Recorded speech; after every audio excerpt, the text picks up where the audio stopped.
Thank you very much, Mr. Vice President.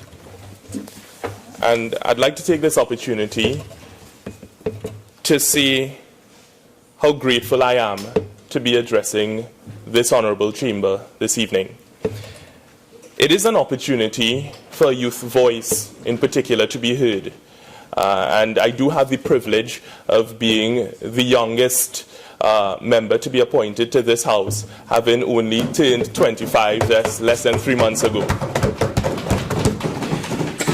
For me, this signals, and to many young people across Trinidad and Tobago, this signals hope. It signals that there is in fact opportunity for young people waiting for them in many cases. This is a position that I believe that I've worked hard towards, based on years of experience serving on the Commonwealth Youth Council, serving on the Guild of Students, and it is that allows me the opportunity to speak on behalf of young people and to give a voice to this very important piece of legislation before us this evening. Now, I've heard many comments on this piece of legislation, and it troubles me as a young person. Now, I'm not married. I've never been married. But I could only think about if I were, would many of the opportunities that I've been able to explore, would I have in fact been able to do so? Because having to take care of a wife, having to take care of children, it requires of you as an individual a lot: time, attention, and resources. And quite frankly, a 12-year-old, a 14-year-old, a 16-year-old is in no position whatsoever to take care of a family. It is extremely troubling to think that a 12-year-old who has the luxury of their parents' comfort and the resources expended to them by their parents, who's more or less taken care of, will move from an environment where they are seen as a child and truly taken care of into immediately an environment where they now have to see about the affairs of a household. That is something that I cannot fathom. And there are many persons across Trinidad and Tobago who have a similar view. The fact is that times have changed. We've clearly seen when this legislation came about, it was a different time, with different experiences, different expectations. In today's world, where we have young people who are much more progressive, who want to feel independent, but not be robbed of that independence immediately, it presents an opportunity for real growth and transformation.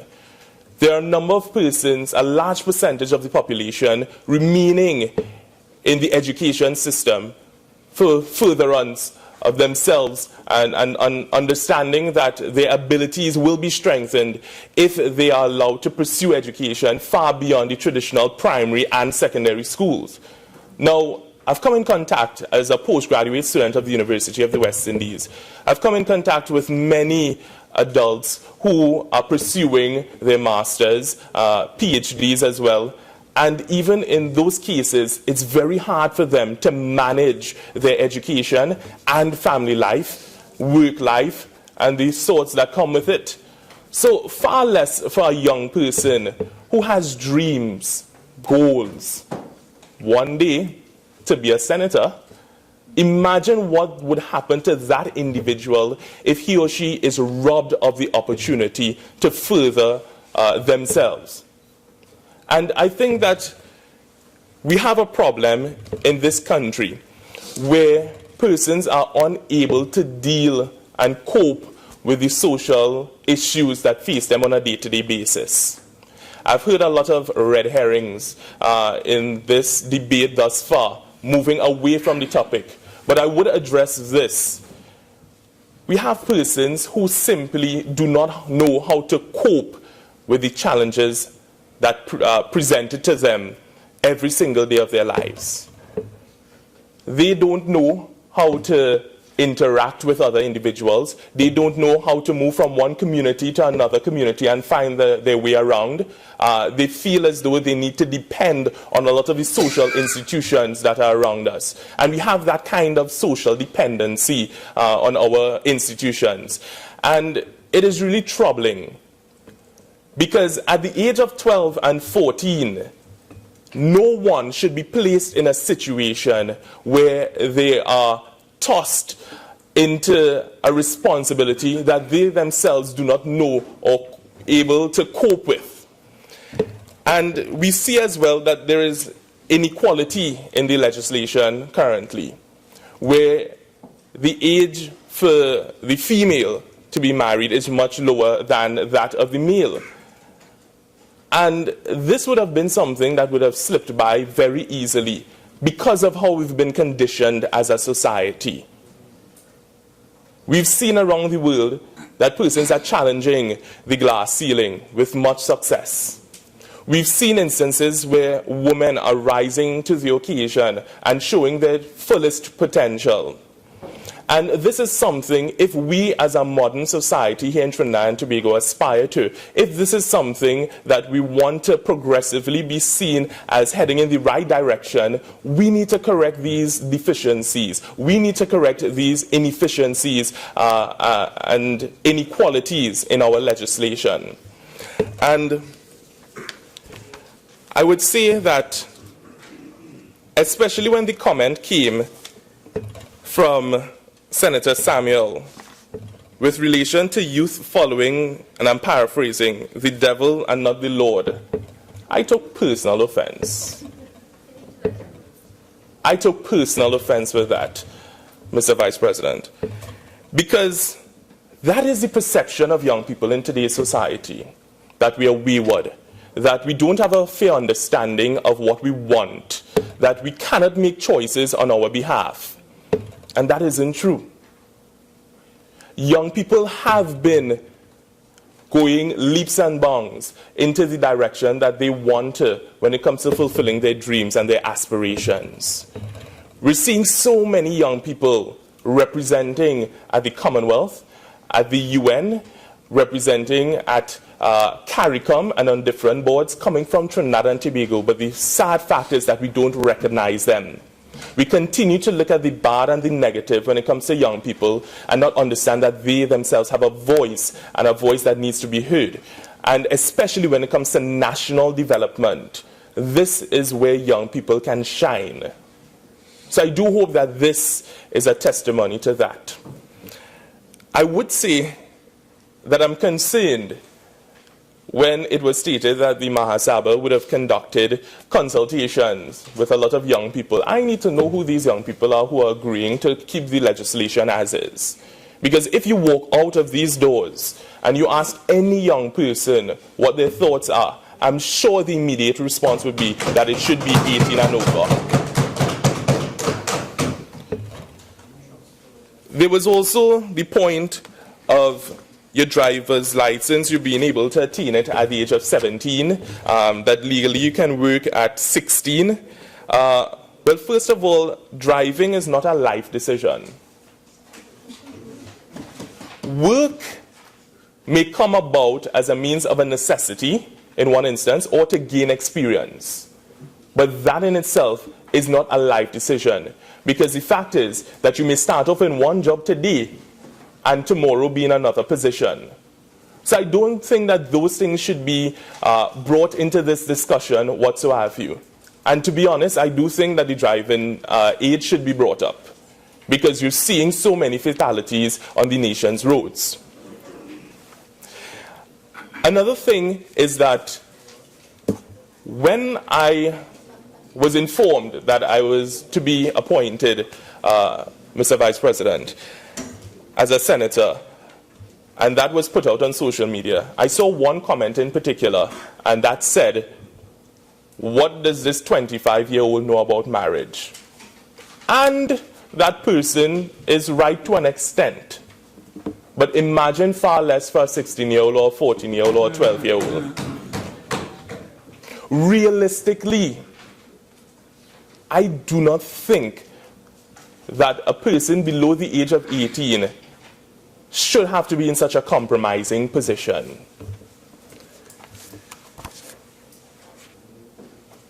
One of the things that I am a bit concerned about, even with these amendments, is that there are, when I first got the amendments, I was wondering, why is there an act for each religion in this case? Why not have an umbrella legislation to cover all marriages, and then in that legislation you include the different religions in that?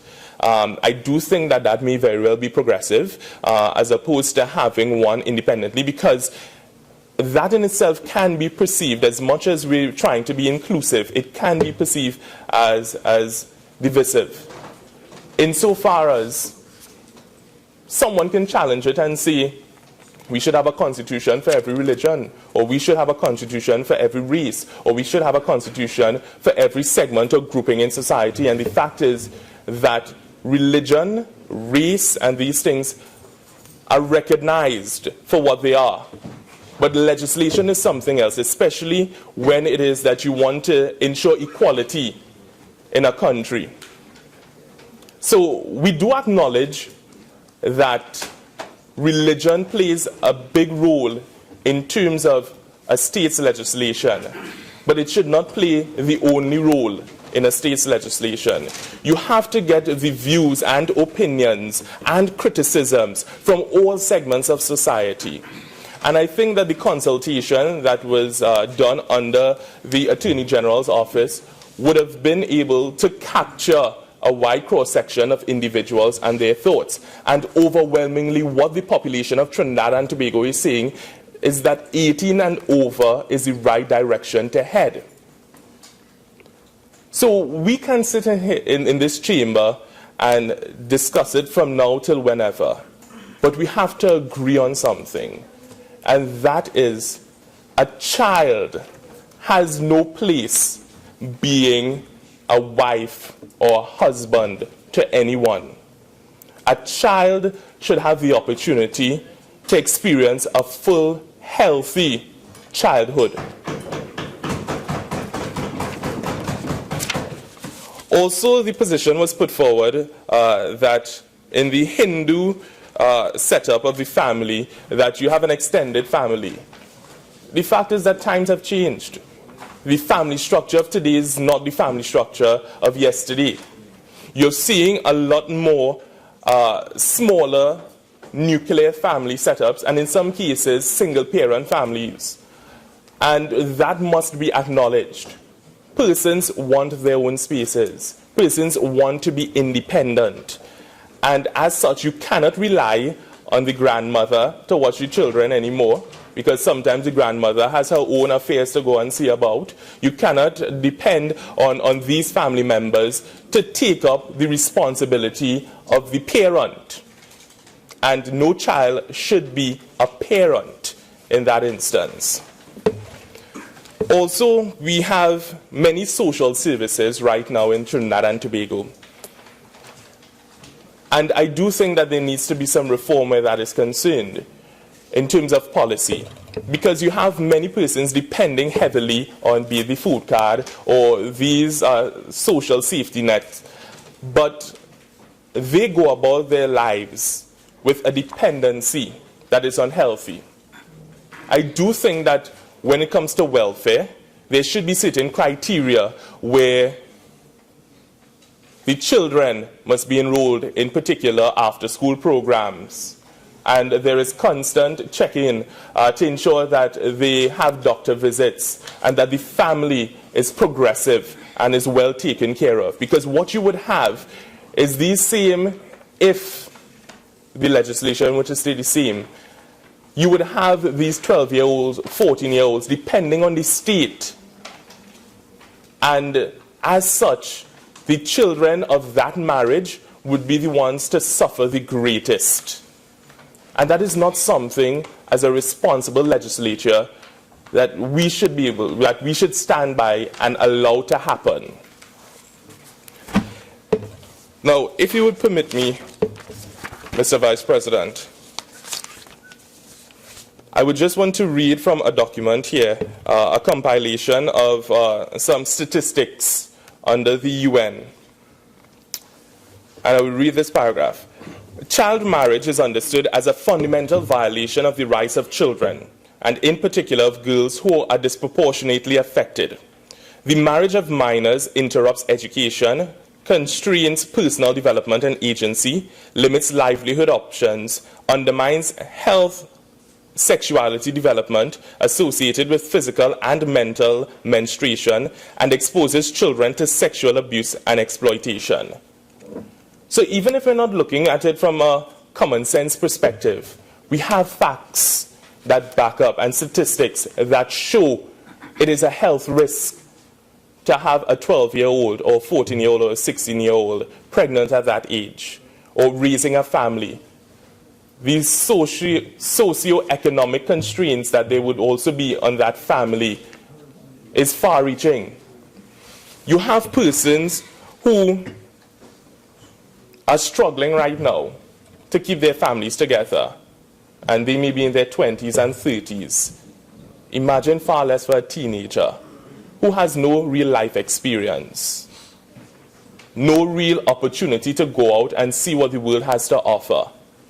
At that age, do you think that that is really love? Do you think that a child could understand the meaning of love with this older individual who is coming to rob them of their innocence? That isn't love. As was stated earlier, that is slavery in one sense.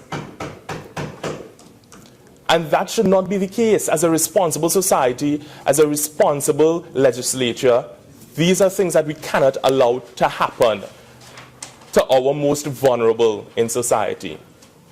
And this is what it goes back to: protecting our most vulnerable in society, our women and our children. Not saying that men are not victims as well, but the fact is our most vulnerable are women and children.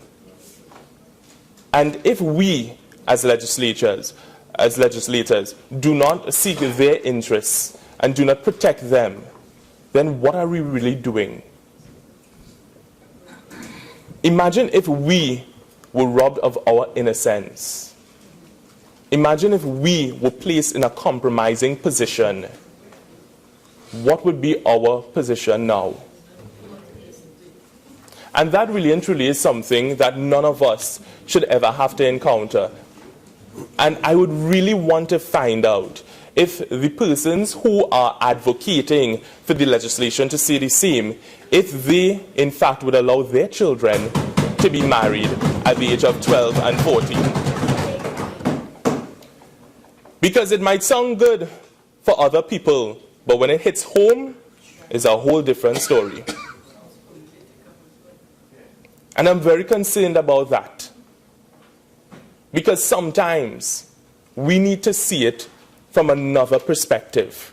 We need to put ourselves in the shoes of the persons who this will affect the most. We need to put ourselves in the frame of mind to understand and appreciate that what is being done or encouraged by the legislation as it remains is counterproductive to a progressive society. The fact is that there are many persons who want opportunities and who are going after them. But when we look around us right now, do we think that we have the right environment for children to be having children and for children to be marrying? When we have a recession taking place, when we have a broken criminal justice system, when we have an educational system, an academic situation taking place where persons are simply leaving schools educated in academics but have no life skills, do we think that is the kind of environment that a young family wants to exist in? I do think that there needs to be more emphasis on health and family life education across the school system. I remember once I was having a conversation with someone who was stating that no, that is not the responsibility of the school, and the state should not intervene when it comes to that. That is the job of the parents. But where are the parents? These are the same parents who sometimes have to work 2 jobs and 3 jobs and who are not home, and who themselves do not have a proper education when it comes to sexuality, when it comes to sex and their bodies. So how are you expecting them to pass on knowledge to their children when they themselves are not properly aware of their own bodies? So I do think the education system has an important role to play in socializing our individuals, our students, our children. And as such, I would support greater efforts to have that kind of education flourish throughout our education system. Because the fact is, persons are attaining a level of puberty or reaching puberty at an earlier and earlier age. And under the within the Quran, as was stated by Senator Dr. Mohammed, when one attains puberty, then they are in a position for marriage or able to be married. That can't work right now.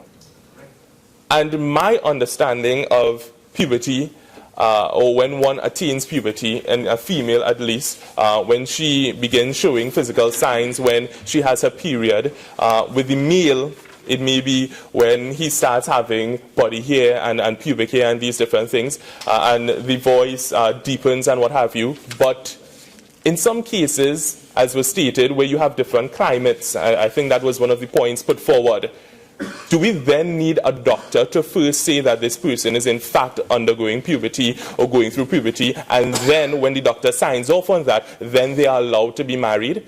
Because that in itself is subjective. You have so many persons with hormonal imbalances right now when it comes to the fast food that they're eating. So that obviously affects their body chemistry.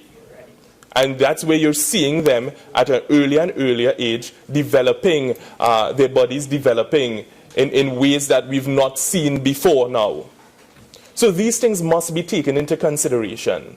The physical dilemmas that occur, as well as the mental, emotional dilemmas. Because what you would have happening when persons get married at a young age, later on in life, a lot of the time they resent their partner. A lot of the time they feel like a prisoner in their marriage. But they only stay because of the children, as was being stated earlier, or because this is all that they know. Stockholm Syndrome. And this should not be the case. There should be freedom of choice when it comes to your partner. Not one day you're playing in your front yard and the next day some stranger comes over and you're more or less going to be a bride. Forced marriage. This is what this legislation as it stands right now encourages. It allows for the opportunity for that. Because that individual, that child, is not adequately able to make a decision about who their life partner is going to be. How do I know I like this person, truly? What experiences in terms of intellectual conversations, in terms of conversations about life, in terms of aspirations and dreams, how do I know that this is the person that I want to spend the rest of my life with? No child should be put in a position to handle something like that. The fact that religion is a big part in this discussion is notable insofar as you must take into consideration what the religious leaders are saying, what the religious groups are saying.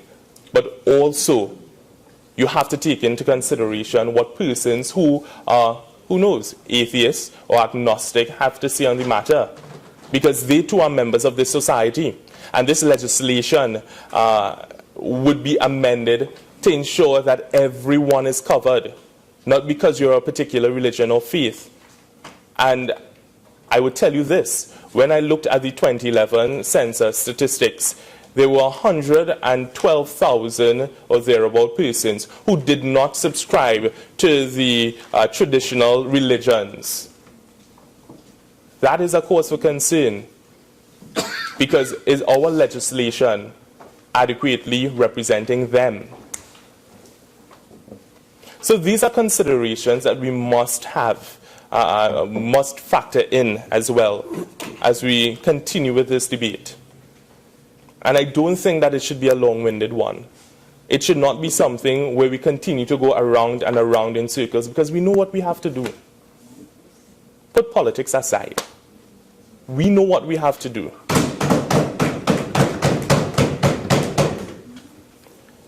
And as we move on from here, I ask that the youth voice continue to be and form an important role and part in this discussion and many other discussions that come about. Because the young people of today will be the ones to inherit this country, would be the ones to fill the positions of governance, would be the ones to sit on all these state boards and all these organizations. So what kind of world are we leaving behind? What kind of country are we leaving behind for these individuals? Especially when the youth of today have not been adequately socialized. And I do think it is at the feeling of the previous generation. But here we have an opportunity to correct that. We have an opportunity to allow for the responsibility to be vested in a person who has the mental capacity, who has the experiences to some extent, to make a determination of what kind of life they want. Also, not because someone becomes pregnant at a particular age means that they have to get married. That is the kind of thinking that would lead to a lot of divorces later on, that would lead to domestic violence, that would lead to death in some cases, because persons just don't know how to cope with this person who they thought was going to be the best thing for them and their child. We should not be backing persons in corners or telling them or making certain decisions on their behalf. We should allow persons the right to choose, and to choose so with a certain level of maturity, a certain level of understanding of what I am getting myself into as an individual. Now, I just want to quote again here, Madam President. In General Recommendation 21, 1994, on equality in marriage and family relation, the CEDAW committee considered that the minimum age for marriage should be 18 years for both men and women. And they quoted, "When men and women marry, they assume important responsibilities. Consequently, marriage should not be permitted before they have attained full maturity and capacity to act. According to the World Health Organization, when minors, particularly girls, marry and have children, their health can be adversely affected and their education is impeded. As a result, their economic autonomy is restricted." Also, the Convention on the Rights of the Child, ratified on the 5th of December 1991, does not specify a minimum age of marriage, though it does define a child as every human being below the age of 18 years. Let's take it from that point of the definition of a child as being one who is under 18. What kind of position are we putting our children in? These same ones who have a lot more development to do beyond the age of 18 even. We are not giving them a fair shot at life, a fair opportunity to be the best versions of themselves. Now, there are instances that persons would have had children at a young age, been married at a young age, and they went on to lead very good lives. But I'm sure they had good support systems around them. And the average young person today does not have the security of a strong support system in many cases. They are left to fend for themselves. And we need to be able to deal with that in a responsible manner that addresses the need of the child, understands the social effects of what is taking place around them, and trying to quell that as best as possible. Because in today's world, it's hard. It's hard for a young person to succeed, but that is not a deterrent to them wanting to achieve.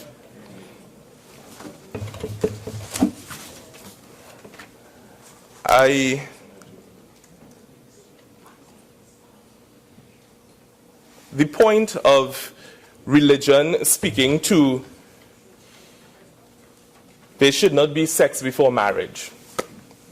Yes, religion says that. But let's look around us. It's happening. So clearly, there is a problem when it comes to religion properly educating its individuals or training its individuals, or actually I wouldn't use the word training because it's not a boot camp, but socializing their individuals to the practices of religion. And I know that religion in today's world contends with social media, contends with liberal thinking, and I do think that that provides an opportunity for religion to really and truly step up to the plate and do more than it is doing. Because there is the notion that once these things are preached, once these things are taught, once a Bible is available, a Quran or a Bhagavad Gita, that people are going to follow it. But you can't simply tell today's child, do this, and have an expectation that they would in fact do it. You have to come down to their level. You have to reason with them. You have to explain so that they would not be doing something just because. They would be doing it because they have a proper understanding that this is why I am doing it. This is how it's going to benefit me as an individual. This is how it's going to assist me in the things that I have to do and in my life in the future. So I do think that religion has an important role, but it has been dropping the ball in some instances. And this is where you have the state stepping in to assist, to ensure that there is stability, to ensure that there is harmony when it comes to pieces of legislation, when it comes to the unfair treatment of individuals. So I am all for the age limit or the age requirement being 18 and over for individuals to be married in this country. But we need to start thinking even beyond that. What's the next step? What's the next move? How do we even ensure that individuals at the age of 18 are mature enough, are able enough to support families, to lead lives? I wasn't able to buy my car until about a year ago. 18, a car was a dream. It wasn't attainable. A job. I remember even being in positions where I thought that it was a ride and I was going along with it. And it only took me later on to really mature and to understand what I am doing, why I am doing it, and how this aligns to my dreams and my goals. So at 16, I was in no position whatsoever to lead a family, to rear children, to build and provide for someone else beyond myself when I was depending on my parents. And it is from a place of experience that I know that the current legislation is inadequate.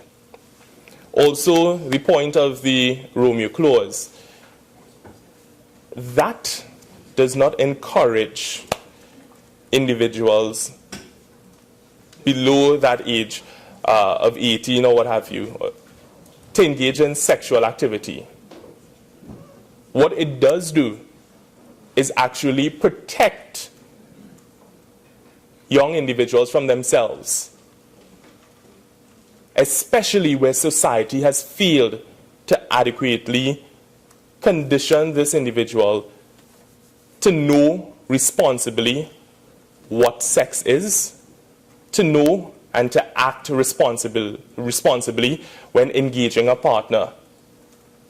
Society has failed where that is concerned. So you do have children experimenting.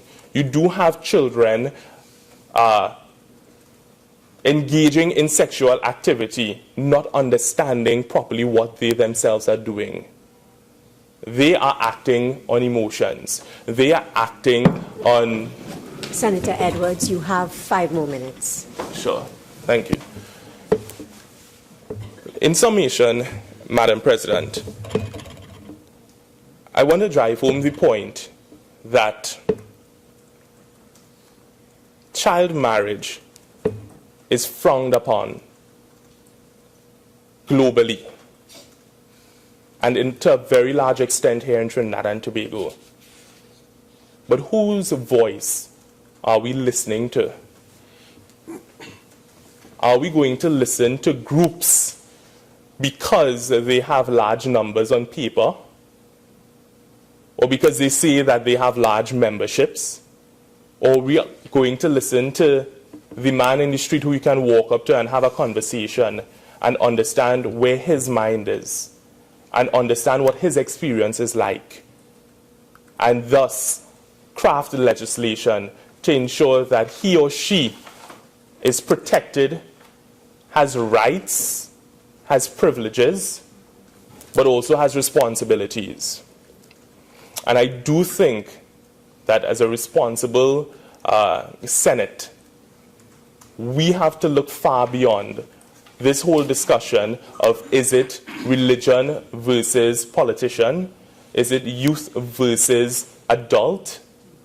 We need to look far beyond that and consider that this amendment, these amendments would in fact cover a large cross-section of the population in terms of their thinking, and it will redound to the benefit of every single individual in this country, whether we see it now or not.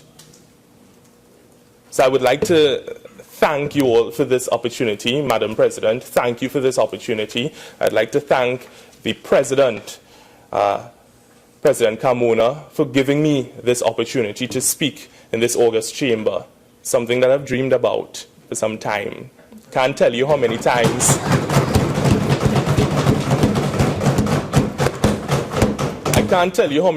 over the last couple of days I've said Madam President out loud just to hear her songs. But I do think this is a wonderful opportunity for young people in this country, because I know I represent more than just myself. Today I brought my parents. Well, they've left, but it's on their backs that I stand. That is my hope. And even further to that, I just want to ensure that young people in this country understand that they too can stand where I'm standing, that they too can achieve wonderful things once they put their minds to it. Because Trinidad and Tobago is a beautiful place with beautiful people. We may not recognize it every single day, we may not acknowledge it, but the fact is that this is the place you want to be right now.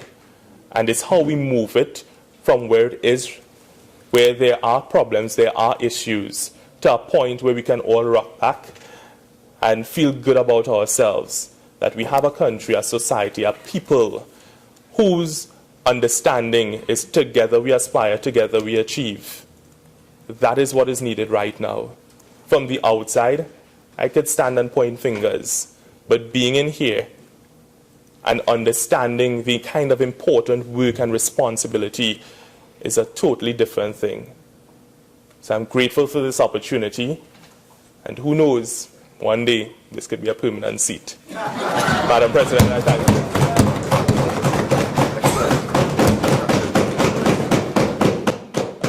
I think I should let me congratulate Senator Edwards on his maiden contribution.